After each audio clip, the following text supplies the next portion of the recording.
இவங்க தான் லிஸ் மெய்ட்னர். இவங்க தான் ஒரு அணுவை எப்படி பிளக்க முடியும் அப்படின்னு கண்டுபிடிச்சாங்க.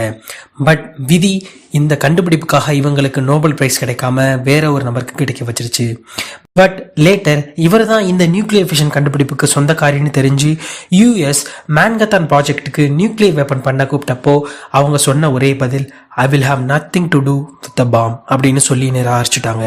அப்பேற்பட்ட ஒரு பெண்மணியோட கதை தான் இது. இவங்க நவம்பர் 7, 1978 ஆஸ்திரேலியாவில் பிறக்கிறாங்க.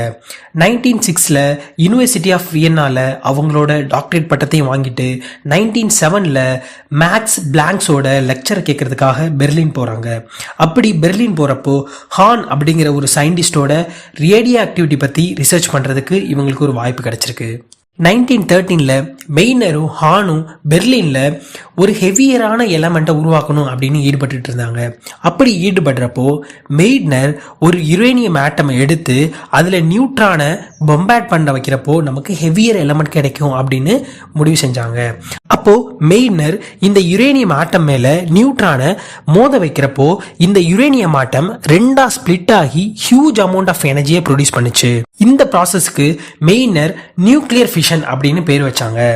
அது மட்டும் இல்லாம ஐன்ஸ்டீனோட ஃபார்முலாவான E=mc² வச்சு இதோட மேசிவ் எனர்ஜியையும் கால்குலேட் பண்ணாரு. இந்த ஈக்குவேஷன் தான் பாத்தீங்க அப்படின்னா அட்டாமிக் பாம்போட முதல் பிள்ளையார் சொல்லி.